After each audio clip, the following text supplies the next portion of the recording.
앞서 예고해드린 대로 문재인 대통령과 이재용 삼성전자 부회장의 만남에 대해서 얘기 좀 해보겠습니다. 이 대통령 직속 자문기구죠. 국민경제자문회의에서 거시경제 분과위원으로 활동하셨던 분입니다. 박상인 서울대 행정대학원 교수 연결돼 있습니다. 교수님 안녕하세요. 네, 안녕하십니까? 오랜만입니다. 네, 오랜만입니다. 예, 한번 찾아뵌다는 걸 못 찾아뵙고요. 본론으로 들어가면요. 이 지난달에 삼성전자가 시스템 반도체 사업에 10년간 133조 원 투자한다. 뭐 이래서 이제 문재인 대통령이 삼성전자 공장을 찾아간 거 아니겠습니까? 네. 이게 뭐 삼성에 굉장히 힘을 실어준 장면이다. 이렇게 볼 수 있는 겁니까? 네, 뭐 당연히 대통령이 특정 기업에 찾아가서 특정 기업 일종의 비전 선포식을 참여했다는 것 자체가 네, 힘을 실어줬다 이렇게 볼 수가 있겠죠. 근데 앞서 오프닝에서 말씀하신 것처럼 지금 시점의 문제가 있는 것이죠. 예. 먼저 이 비전 선포식 사실 내용이 들여다보면 별 내용은 없습니다. 그리고 이런 비전 선포식 자체가 꼭 이 시점에서 이루어져야 되는가? 예. 그러니까 말씀하신 것처럼 대법원 선고를 눈앞에 두고 정말 시점상 불가피해서 이루어지는 행사였다면은 예. 어느 정도 납득할 수도 있겠죠. 그렇지만 이거 한 달 있다가 두 달 있다가 이런 행사를 한다고 해서 예. 달라질 게 없습니다. 그래서 예. 이 시점을 이 비전 선포식이라는 내용도 사실 굉장히 부실하고요. 이런 선포식이라는 행사 자체를 대법원 선고 앞에서 대통령이 직접 참여하셔서 특정 기업을 격려하시고 또 그 기업에 지금 총수로 있는 분이 재판 중에 있는데 재판에 영향을 미칠 수 있다는 우려를 충분히 청와대나 대통령께서 하셨어야 되는 상황이라고 저는 생각이 되고요. 예. 그런 면에서 볼 때 굉장히 부적절한 처신이었다라는 생각입니다. 저희 청취자분 중에 1995번님께서 결국 경제 살리자는 문제 아닌가요? 투자를 독려하는 문제까지 대통령이 아무 일도 하지 말란 건가요? 뭐 이런 문자 보내주셨는데 결국은 말씀하신 것처럼 이 행사가 정말 네. 시급했느냐 그리고 네. 행사의 내용이 네. 뭔가 이제 우리 경제를 살리는 데 정말 도움이 되는 그런 내용이 있었느냐 이게 핵심인 것 같아요. 말씀 들어보니까. 네, 아까 전에 그렇습니다. 말씀하셨을 때 별 내용 없다 이렇게 말씀하셨거든요. 네, 사실 삼성이 작년 8월입니다. 그러니까 불과 8개월 전이죠. 8개월 전에 3년간 180조를 투자하고 4만 명을 고용하겠다고 대대적으로 또 홍보를 했어요. 그렇습니다. 그때 작년 여름에요. 네, 그렇습니다. 예. 3년간 180조였어요. 근데 이번에는 10년간 133조예요. 그러니까 액수 자체가 예. 작년이 훨씬 크게 이야기를 한 거죠. 그러네요. 그리고 180조 안에 대부분 들어가는 내용이 이번에 비전 선포 이야기하고 겹치는 부분이 많이 있습니다. 그럼 그래서 중복이 돼 있습니까? 네, 사실 뭐 구체적인 내용이 세부적으로 말을 하지 않았는데 큰 내용들을 보면은 뭐 주로 이제 5G라든지 미래 먹거리 관련해서 작년에 180조 이야기를 3년간 투자하겠다고 말을 했고요. 이번에 말한 그 비메모리 반도체 부분은 그 중에 일부 영역이라고 볼 수가 있습니다. 그렇기 때문에 작년에 이야기한 것과 추가적으로 뭐가 달라졌는지에 대해서도 명확치가 않았다는 측면에서 작년 이야기한 거 연속성장에서 조금 더 기간을 넓혀서 이야기한 것이다라는 생각이 들고요. 그래서 구체성이 결여돼 있고 이것을 지금 시점에서 굳이 해야 될 필요성이 있었는가? 이게 정말 뭐 투자 활성화하고 기업이 경제가 좋아지는데 도움이 꼭 되는 필요 불가결한 행사였느냐라는 측면에서 굉장히 의문이 간다는 것이고요. 더더구나 우리가 비교 형량을 해야 되는데 대법원 선고에 대통령의 이런 경제 살리기 행보가 특정 개인 살리기 행보로 압력으로 비춰질 수가 있다는 점, 이거는 사실 굉장히 중요한 이슈죠. 우리 삼권 분립이 이루어지는 상황에서, 그리고 박근혜 최순실 국정농단을 거치면서 정경유착과 사법 농단이라는 것을 저희가 목격했고, 이건 나라다운 나라가 아니다라고 국민들이 촛불을 들었습니다. 그래서 들어온 정부인데 이 정부가 그런 것들에 대해서 민감도 감수성이 이렇게 없는가라고 생각할 때 굉장히 의아할 수밖에 없고요. 상당히 실망했다는 말씀을 드리지 않을 수가 없습니다. 제가 뭐 청와대나 삼성 입장에서 좀 반론을 드려보면 네. 그동안 이제 우리나라의 삼성이라는 기업이 이 메모리 반도체에 네. 의존해 왔는데 네. 이 메모리 반도체는 뭐 경기의 영향을 많이 받기도 하고 이제 네. 어느 정도 좀 한계에 온 것 같고 후발주자도 막 따라오고 하니까요. 네. 네. 그래서 이제 비메모리 반도체로 한번 가보겠다. 네. 이런 면에서 이게 상황의 시급성이 굉장히 있다. 뭐 이렇게 주장할 근데 수도 있는 거 아니겠습니까? 네, 근데 그 이야기는 사실 20년 동안 한 이야기입니다. 우리가 메모리 쪽에만 집중돼 있고 예. 이른바 고부가 가치가 이루어지는 것은 비메모리 쪽이기 때문에 이쪽을 키워야 된다는 것은 사실 20년 전부터 아, 계속 이야기했던 내용이고요.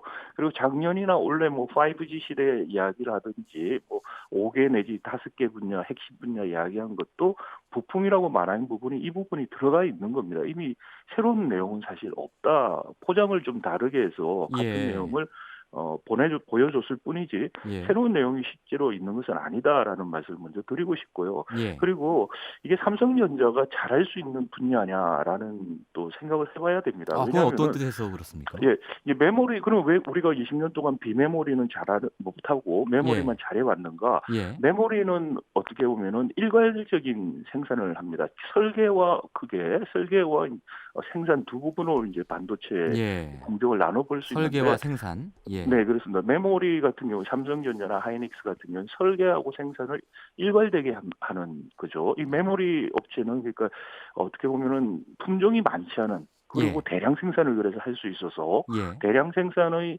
규모의 경제를 충분히 살려서 이점을 가질 수 있는 산업이고요. 음. 상대적인 기술 진입이 낮았다고 볼 수가 있습니다. 진입 장벽이요. 그러니까 중국 같은 기업들이 빨리 쫓아올 수 있는 상대적으로 예. 반도체 분야에서 영역이다 이렇게 볼 수가 있고 그래서 삼성전자가 위기의식을 느끼는 것은 사실 당연하다고 생각이 됩니다. 근데 비메모리 부분은 어떤 부분이냐면은 우리가 흔히 CPU라고 하는 거 있죠. 예. 그 노트 컴퓨터에. 컴퓨터나 예, 이런 데 예, 들어가는데 예. 이런 게 대표적인 비메모리고 또 이제 아. 셀룰러 폰, 모바일 폰에서는 그 CPU 역할을 하는 거 AP라고 그럽니다. 예. 애플리케이션 프로세서라고 하는데 이게 이제 인텔하고 퀄컴이라는 미국 회사가 거의 양대 부분에 예, 거의 예. 독점적 위치를 갖고 있어요. 그래서 예. 비메모리 부분에서는 미국이 한 70%의 점유율을 갖고 있고요. 그다음에 이제 음. 설계 부분이 그렇게 돼 있고 파운더리 위탁 예. 생산 부분은 대만 업체들이 주로 하고 있습니다. 이게 이 국제적인 비메모리 분야에서 그렇다는 말씀이시죠? 네 예, 그렇습니다. 예. 그러니까 이 비메모리 부분은 설계와 생산이 그 분업화돼 있는 아, 구조고 그런 우리 같이 특징이 수직 있군요. 계열화된 전혀 다른 좀 성격을 갖고 있고요. 그리고 예. 제가 말씀드린 CPU라든지 AP 같이 아주 대표적이고 큰 거 말고도 뭐 예. 자동차나 우리 IoT나 이런 데 들어가는 여러 가지 제어 장치에 들어가는 비메모리 시스템 반도체라는 게 많이 있습니다. 예. 그런 거는 대부분 보면은 철강에 따지자면 특수제에 해당하는 겁니다. 그래서 아. 주물 생산, 소량 생산을 하기 때문에 예. 규모의 경제, 일괄 생산하는 것과 전혀 체계가 다릅니다. 그래서 예. 그런 다른 생태계이기 때문에 삼성전자가 지금까지 해왔던 메모리 같은 방식으로 사업을 한다는 게 어려웠기 때문에 예. 사실 그동안 진입이 어려웠던 측면이 아. 있고요.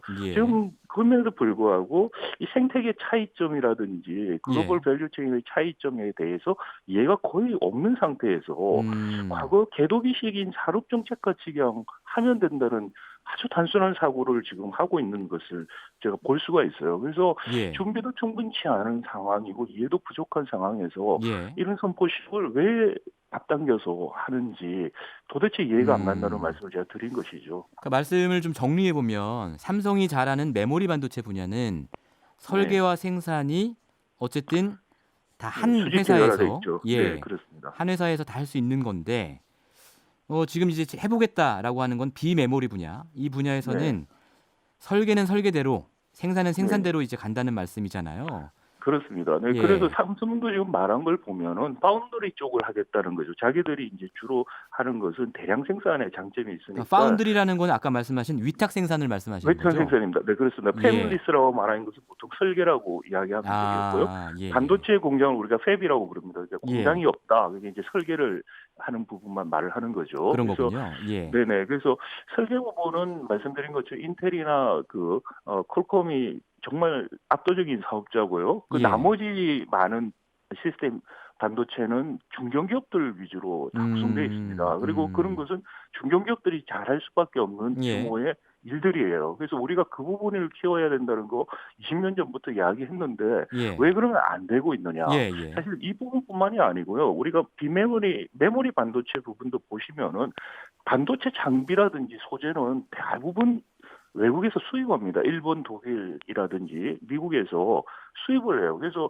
삼성전자나 하이닉스가 메모리 반도체를 많이 생산하더라도 거기에 많은 이익들이 반도체 장비 투자라든지 소재 구입에 들어가는데 이것이 외국 기업들로 다 나가고 사실 예. 이 장비라든지 소재가 고부가 가치 산업입니다. 이런 산업도 지금 우리가 발전을 못하고 있어요. 메모리가 예. 강한데도 불구하고. 예. 왜 그러면 우리가 이런 상황에 있는지에 대해서 네. 근본적인 성찰이 지금 필요한 시점인데 정부가 그런 성찰이 전혀 없습니다. 그 지금 근본적인 이렇게 성찰이라는 것은 네. 지금까지 어떤 대기업 위주로 대기업에게만 네. 맡겨서는 요렇게 어떤 창의적인 분야는 좀 발전하기 네. 어렵다 뭐 이런 말씀이신가요?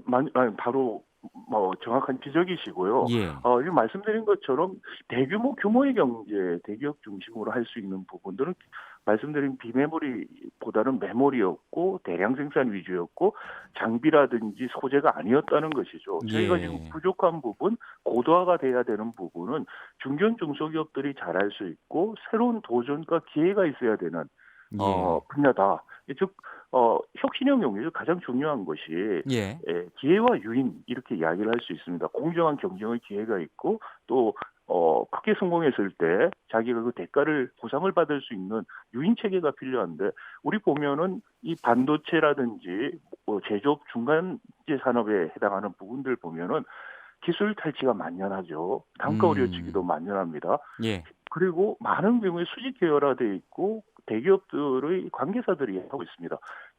공정한 기회가 없어요. 정부가 예. 해줘야 되는 것은 공정한 기회와 유인을 주는 제도적 장치를 만들어주는 거 그게 첫 번째고요. 예. 그리고 또 기술 개발에 대한 지원들이라든지 같이 할 수 있는 거 도와주는 것도 물론 정부가 할 일입니다. 그것은 대기업인 삼성전자나 이런 데 기대해서 할 수 있는 문제가 아니라고 저는 생각이 듭니다. 알겠습니다. 교수님께서는 그런데 대통령의 직속 경제자문기구인 국가경제자문위원회 위원이셨잖아요. 네, 그렇습니다. 이런 말씀 네. 좀 정부에다가 안 해보셨습니까? 많이 했죠. 제가 취임 전부터 예. 취임 이후에 틈만 나면은 여러 경로를 통해서 계속 말씀을 드렸습니다만 예. 이게 이제 경제의 근본적인 구조를 바꾸는 재벌개혁까지 포함해서요. 노동개혁도 포함한 문제입니다. 이게 큰 문제죠. 사실 예. 정부로서는 상당히 부담스러울 수 있는 예. 정책들이고 또 효과나 성과가 단기간에 나타나지 않는 정책들입니다. 그러다 보니까 정치적인 입장에서는 이게 크게 남는 장사가 아닌 정책이 그렇죠. 될 수가 성과가 안 있어요. 나면 초조하겠죠. 네, 단기적 예. 성과가 안 나면은 초조할 수밖에 없죠. 그렇지만 지금 우리 경제가 처한 현실을 직시하자는 것이죠. 지금 저성장 국면이라고 말을 하는데 본질적인 문제는 우리 제조업 위기라고 저는 생각합니다. 제조업이 그동안의 박정희 개발 체제에서 정부 주도 재벌 중심에서 형성된 제조업이 위기 경쟁력 상실 국면에 왔다. 이건 경제 구조의 개혁 없이는 바뀌기 어렵다. 그리고 이런 구조 개혁에는 단기적으로 또 중기적으로 고통과 구조 조정이라는 비용이 수반되기 때문에 이것을 국민들 그리고 노동자들 기업들에게 동참해서 우리가 같이 살려면 할 수밖에 없다는 협조를 구하는 방식의 정책이 필요하다. 이 말을 제가 정말 지난 3년간 수없이 말씀을 드렸었어요. 정부에. 그런데도 불구하고 단기 성과 위주 정책으로만 자꾸 간다는 것이 또 그러다 보니까 지금 이재용 부회장 상고심을 앞두고도 이런 무리수 또는 상식적으로 좀 이해가 안 가는 행동을 하고 있다는 생각입니다. 알겠습니다. 이 문재인 정부 경제정책 전반에 대해서는 저희가 또 다음 기회에 한번 모셔서 말씀 들어보도록 하고요. 오늘 말씀은 여기까지 듣겠습니다. 감사합니다.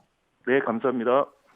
지금까지 서울대 행정대학원의 박상인 교수와 함께 문재인 대통령과 이재용 삼성전자 부회장의 만남에 대해서 얘기 나눠봤습니다. 평일 아침 7시 20분 시민보의 시선집중.